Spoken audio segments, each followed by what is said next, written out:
Berkatalah Abdullah bin Umar radhiyallahu anhu, gekun dina Rasulullah sallallahu alaihi wasallam put macam yang siman-siman nalah mandum put bak limanya nalah siman itu munafik. Put boh yang bila nak mamput yang kira-kira orang mana mampu boh lebih mah mampu boh kata orang boh mendapat put boh aku munafik ya.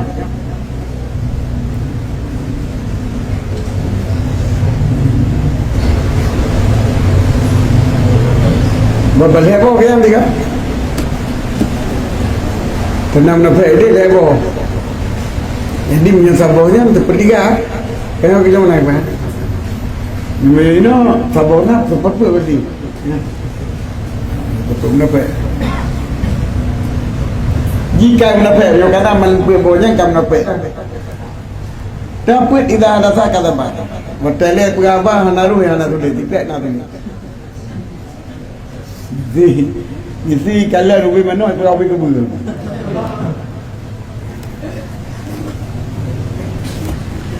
Ikalan rugi mana itu rugi BO. BO lagi. Kerana apa kayak itu? Rugi BO.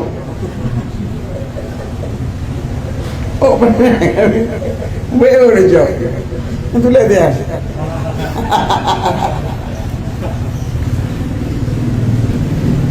Padahal kaya kat rawat tu, kah beo le jauh ke.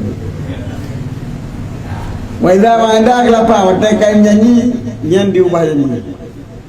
Waiza ahada, berbeda wadah. Kadara, watai pugat muhadah, pugat kakak perjanjian. Kadara itu pai, dua barang itu pai.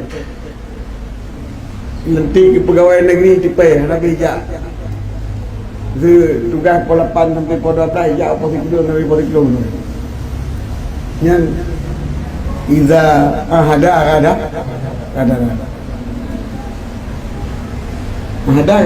buat perjanjian tingkat perjanjian terikat ada jiwa ada kita masuk wa iza khasama fajara apabila ipegat perdakwaan yang fajara minta tadi yang pasal sumpah palsu